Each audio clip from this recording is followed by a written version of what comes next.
Before you scroll past this, I need you to understand what I found in my parents' bedroom will haunt me for the rest of my life. My name is Ashley Morrison. I'm 24 years old, and for the past 6 months, my parents have been locking their bedroom door every single night with a deadbolt. They never did this before, not once in my entire childhood. When I asked why, they'd change the subject, become defensive, tell me it was none of my business. Last week, they went out of town, left me their house key to water the plants. I found the bedroom key hidden in my dad's desk drawer. I unlocked their door, walked inside, and what I saw made me physically sick.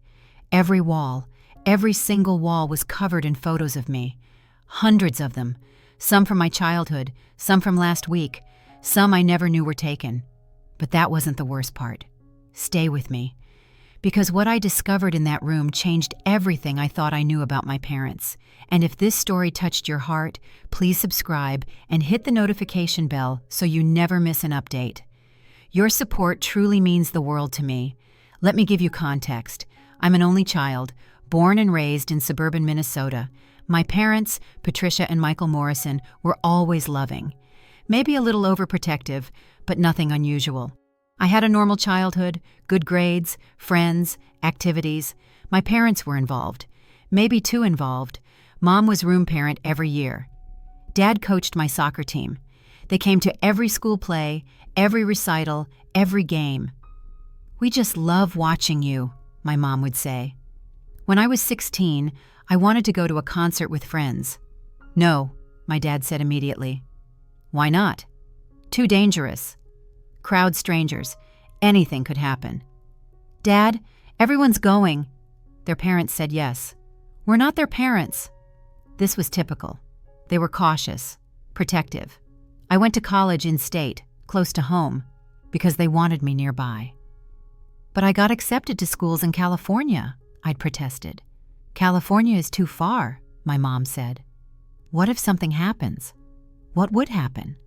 "Anything. We need to be able to reach you." So I went to University of Minnesota, 30 minutes from home. I lived in dorms but came home most weekends. "We miss you when you're gone," my dad would say. After graduation, I got a job in Minneapolis, got my own apartment. My parents were upset. "Why do you need your own place? You can live at home." "I'm 22, I need independence." "We'll visit you often," my mom said. Too often, as it turned out. They'd show up unannounced, sometimes twice a week. "Just wanted to see how you're doing." "Mom, you need to call first." "Why?" "We're your parents." It was suffocating. But I told myself they meant well. Then, 6 months ago, things changed. I went to their house for Sunday dinner, something I did every week. I noticed the new deadbolt on their bedroom door immediately. "What's with the lock?" I asked. My parents exchanged a glance. A strange glance. "Just added security," my dad said. "Security? Inside the house?" "You never know," my mom added quickly. "Better safe than sorry." It seemed odd, but not alarming. The next week, I noticed more changes. They'd installed a security system, cameras outside, motion sensors. "Are you worried about break-ins?" I asked. "Can't be too careful," my dad said. But we lived in a safe neighborhood. There hadn't been a break-in in years. Then I noticed they'd started taking photos of me constantly. At dinner, my mom would pull out her phone. "Smile, honey." Click. Another photo. "Mom, you just took one 5 minutes ago." "I want to remember this." "Remember what?" "We have dinner every week." She'd just smile and take another photo. My dad did it too, constantly documenting me eating, me talking, me just sitting there. "Why are you taking so many photos?" I finally asked. "We like having pictures of you," my dad said. "But you have thousands already." "We can never have too many." It felt strange, excessive. Then I started noticing photos of me I didn't remember them taking. I'd see my mom scrolling through her phone. Photos of me at the grocery store, at the coffee shop near my apartment, walking to my car. "Mom, when did you take these?" She'd quickly close her phone. "Oh, just when we ran into you." "You didn't run into me." "I would have seen you." "Must have been from a distance." But how far away were they standing? One day, I found my dad's car parked across from my apartment building. I knocked on his window. He jumped, looked guilty. "Dad? What are you doing here?" "Oh, Ashley, I was just in the neighborhood." "You live 30 minutes away." "I had an errand nearby." "What errand?" "Just things. Anyway, I should go." He drove off quickly. That night, I called my best friend Sarah. "I think my parents are following me." "What?" "No way. I'm serious. I keep seeing them, finding them near my apartment. They have pictures of me I didn't know they took." "That's creepy." "I know, but they're my parents. Maybe I'm overreacting? Maybe. Or maybe you're not." The behavior got worse. They'd call me multiple times a day. "Just checking in. You called 2 hours ago." "We worry." "About what?" "Everything." They started asking strange questions. "Where are you right now?" "At work, like I am every Monday through Friday." "Which building? Which floor?" "Mom, why do you need to know which floor?" "Just curious." They wanted my schedule, my routines, every detail. "What time do you leave work?" "What time do you get home?" "What do you do in the evenings?" "Do you go out?" "Where? With who?" It felt like interrogation. "Why do you need to know all this?" I finally snapped. "We're your parents." "We have a right to know." "No, you don't. I'm 24 years old." My mom started crying. She always cried when I pushed back. "We just love you so much. We can't lose you." "Lose me? I'm right here." "But anything could happen. You could be in an accident. Someone could hurt you. We need to know where you are, always." "That's not normal, Mom. We're being careful. You're being obsessive." My dad got defensive. "We're protecting you. That's what parents do." "Not like this." I started pulling away, seeing them less, calling less. They didn't handle it well. They'd show up at my apartment at random times. Early morning, late evening, middle of the night once. We were worried.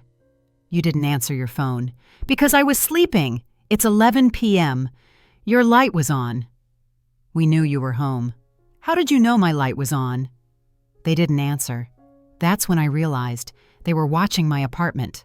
Regularly. I confronted them. "Are you stalking me?" "Stalking?" "Ashley, that's a terrible word." "Then what do you call it?" "Showing up randomly, taking photos I don't know about, tracking my movements. We call it being loving parents. This isn't love. This is surveillance." My mom started crying again. "You don't understand. We have to keep you safe." "Safe from what?" "From everything. From the world. From people who might hurt you." "Nobody's trying to hurt me. You don't know that." I left, drove back to my apartment, started questioning everything. Were they mentally ill? Was this some kind of paranoia? Or was there something I didn't know? 2 weeks ago, my parents went on a trip. We're visiting Aunt Carol in Wisconsin. 3 days. "Will you water our plants?" "Sure." They gave me their house key, like always. But this time, something told me to look around. I know it's a violation of privacy. I know it's wrong. But I had to know what was going on. I walked through the house. Everything seemed normal, until I got to their bedroom door, locked, deadbolted. I tried the key they gave me. It didn't work. Different lock. I searched the house for another key, found it in my dad's desk drawer, hidden under papers. Why hide a key in your own house? I stood outside their bedroom door for 10 minutes, debating. Should I go in? Should I respect their privacy? But my gut told me something was wrong, very wrong. I unlocked the door, pushed it open, and gasped. The walls, every single wall, covered in photos. Photos of me, hundreds, maybe thousands. Baby photos, childhood photos, high school photos, college photos, recent photos, some framed, some pinned, some taped directly to the wall. The entire room was a shrine, to me, but it got weirder. There were photos I'd never seen, never knew existed. Me walking to my car, me at the grocery store, me at a restaurant with friends, candid shots, taken from a distance, without my knowledge.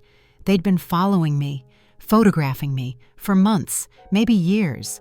On the bed was a laptop, open. I walked over, looked at the screen. It was surveillance software, multiple camera feeds. One showed my apartment building entrance. One showed my parking spot. One showed the coffee shop I went to every morning. They'd installed cameras, watching me, constantly. I felt sick. I opened the laptop fully, clicked through folders, thousands of photos, videos, organized by date. Ashley, January 2024. Ashley, February 2024. Going back years of documentation. There were journals, handwritten, my mother's handwriting. I opened one. January 15th, 2024. Ashley left for work at 8:17 a.m. She was wearing her blue coat. She stopped at the coffee shop, talked to the barista for 3 minutes. She smiled. She seemed happy. She got to work at 8:47 a.m. I watched until she went inside safely. Entry after entry, daily entries, sometimes multiple per day, documenting my every move. February 3rd, 2024. Ashley went to dinner with friends. I followed at a safe distance. She laughed a lot. She seems to be pulling away from us. I'm worried. We need to watch her more carefully. March 12th, 2024. Ashley didn't answer her phone for 4 hours today. We drove to her apartment, waited outside until we saw her light turn on. We needed to know she was safe. She can't know we're doing this. She wouldn't understand. I read for an hour, horrified, disturbed. This wasn't love. This was obsession. Then I found a file labeled Important, Do Not Delete. I opened it. Inside was a death certificate. Ashley Lynn Morrison. Date of death, August 14th, 2010. Age at death, 10 years old. I stared at it, confused. That's my name, my full name. But I'm not dead. I'm right here. I'm 24 years old. Unless... I looked at my birth date on the certificate. July 3rd, 2000. My birth date is July 3rd, 2000. That would make me... I did the math. I would have been 10 in 2010. This was a death certificate for a child with my exact name and birth date. But I didn't die. I'm alive. Unless this was a sibling. A sister who died. A sister with the same name as me. I kept digging. Found more documents. Newspaper articles from August 2010. Local girl, 10, dies in car accident. Family mourns loss of young daughter Ashley Morrison. Photos of a funeral, a small coffin, my parents crying, and photos of a little girl, about 10 years old. She looked like me, same face, same eyes, same hair. But it wasn't me. I was alive at that time. I would have been 10. Wait. I pulled out my phone, looked up my own birth certificate. Date of birth, July 3rd, 2000. Same as the death certificate. That's impossible. You can't die and still be alive. Unless... I found another document, an adoption certificate. Ashley Marie Turner, date of birth, July 3rd, 2000. Adopted by Patricia and Michael Morrison on November 12th, 2010, 3 months after the death certificate. My mind was spinning. I'm adopted. I was adopted when I was 10 years old, 3 months after another Ashley Morrison died. They replaced her with me. I have the same birth date as their dead daughter, the same first name. They found a child, me, with the same birth date and renamed me to match their dead daughter. I found more documents, my original birth certificate. Name, Ashley Marie Turner. Different last name. Same first name, same birth date. There were photos of me from before age 10, but they weren't really me. They were the first Ashley, their biological daughter, the daughter who died, the daughter they replaced with me. I sat on their bedroom floor, surrounded by photos and documents. Everything made sense now. The overprotectiveness, the surveillance, the constant photos. They lost a daughter, and they'd found another one who looked like her, born on the same day. They adopted me and pretended I was her, or tried to prevent losing me the way they lost her. The obsessive documentation. They were terrified of losing another daughter. So they watched me constantly, documented everything, needed to know I was safe, always, because last time they didn't watch closely enough, and their daughter died. Now they watched too closely, suffocating closely. I heard the front door open. "Ashley, are you here?" My parents. They were home early. I was still in their bedroom, surrounded by evidence. "Ashley?" Footsteps on the stairs. I quickly shoved documents back into folders, but I couldn't hide the walls, the photos, the shrine. The bedroom door opened. My mother screamed. My parents stood in the doorway, frozen. "You weren't supposed to see this," my dad said quietly. "No kidding. What the hell is this?" "We can explain. Can you? Can you explain why your bedroom is covered in photos of me? Why you've been stalking me? Why you have cameras watching my apartment?" My mother started crying, always crying. "We just wanted to keep you safe. By invading my privacy? By following me? By documenting my every move?" I held up the death certificate. "Who is Ashley Lynn Morrison?" They both went pale. "Where did you find that?" my dad asked. "In your drawer." "Want to tell me about her?" They looked at each other, a long, painful look. Finally, my mother spoke. "She was our daughter. Our first daughter. You look so much like her." "I know, because you adopted me to replace her." "No," my dad said sharply. "You're not a replacement. You're your own person." "Then why do I have her birth date? Why did you give me her name?" "Your name was already Ashley," my mom said. "When we adopted you, you were Ashley Turner. It felt like fate, a sign. A girl named Ashley, born on the exact same day as our Ashley, July 3rd, 2000. "So you adopted me and made me into her?" "We never tried to make you into her," my dad insisted. We loved you, from the moment we met you." "What happened to her?" "The first Ashley?" my mother sobbed. "Car accident. We were driving home from her soccer game. A drunk driver ran a red light, hit us on her side of the car. She died instantly. We were fine. She was gone." "I'm sorry." "That's horrible, but it doesn't excuse this." I gestured at the walls, the photos, the surveillance equipment. "We lost her because we weren't careful enough," my dad said. "We let her sit in the back seat. If she'd been in front, maybe the impact would have been different. We should have been more protective. So you became obsessive with me?" "We became careful," my mother corrected. "This isn't careful. This is surveillance. This is stalking your own daughter. We just needed to know you were safe. Always. Every moment. We can't lose another daughter. But you're losing me anyway. By suffocating me, by treating me like I can't live my own life. We never meant to. Look at this room. Look at these walls. This isn't normal parenting. This is obsession." My dad sat down on the bed, suddenly looking old. We know it's too much, but we can't stop. Every time you don't answer your phone, we panic. Every time you're late, we think the worst. We can't help it. You need help. Professional help. This is trauma, grief, but taking it out on me isn't fair. We're not taking it out on you.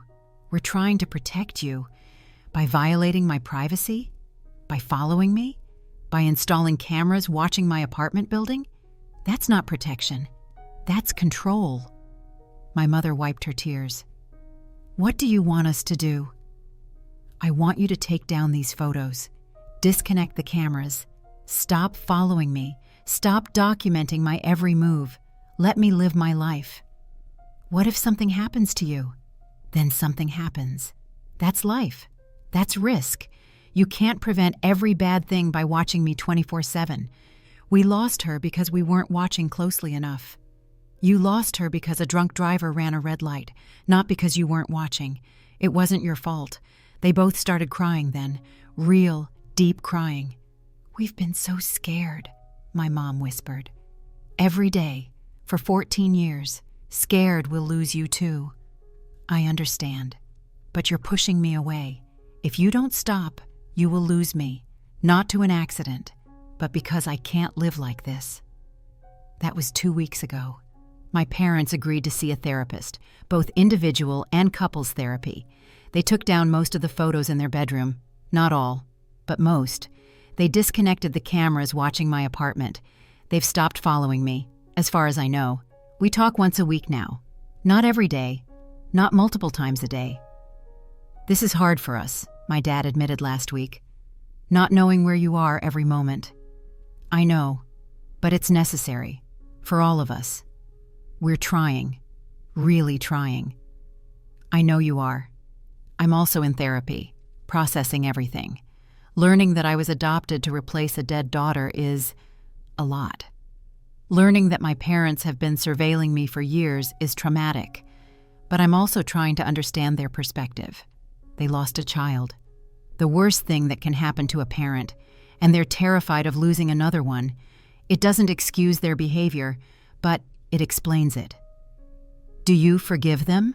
My therapist asked. I'm working on it. It's complicated. How so?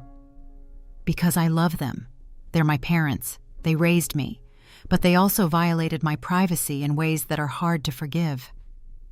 You can love someone and still set boundaries. I know. I'm learning that.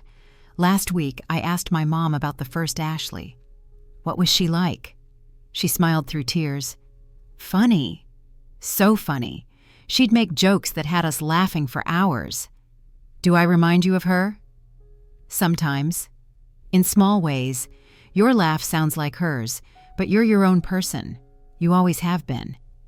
Do you wish I was her? No, never. We love you for you. You saved us, Ashley.